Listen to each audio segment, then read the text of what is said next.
the sound of Mother Russia is never far away in the Latvian city of Daugavpils. Close to the Russian border, it's one of the only cities in the European Union with a Russian-speaking majority. Russians make up about 80% of the city's population. Many of them moved here during Soviet rule. Экономика поднимается, зарплаты повышаются, да, пенсии повышают каждых 3 месяца. А у нас что? Один раз в год и то копейки. Что это есть 4 евро? Это же смех. They try to stop everything what is in the Russian language. They try to close every school, every university and try to make everything in the Latvian language. Сколько Латвия в Европе, мы еще не ощутили положительного результата. One local man is leading a campaign to get Russians to speak Latvian.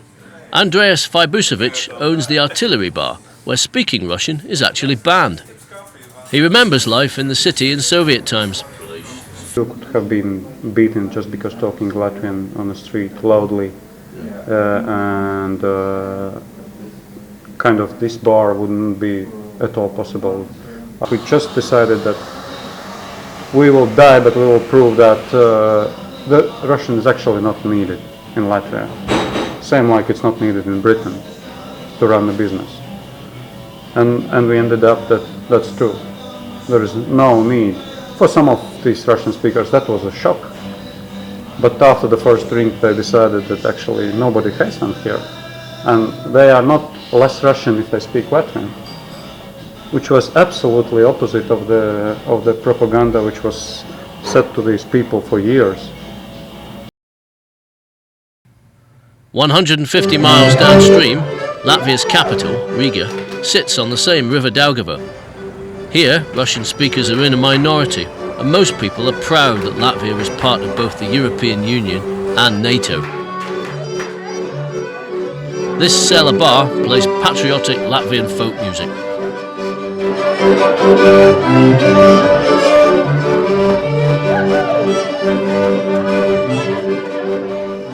Hanging on the walls are photographs of the 1991 protests, which saw the end of rule from Moscow. In here, most young Latvians want it to stay that way.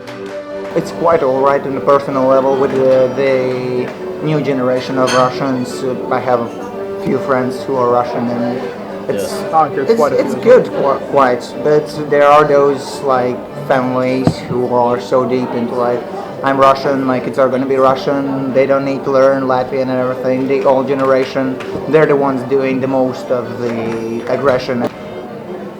I think at the same time as they're doing the things in Ukraine, they are kind of testing it. You know what other big countries would do, like USA or the Japan.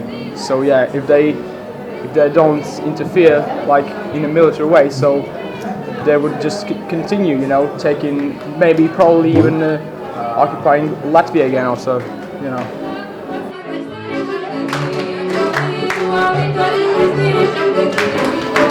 Thank you.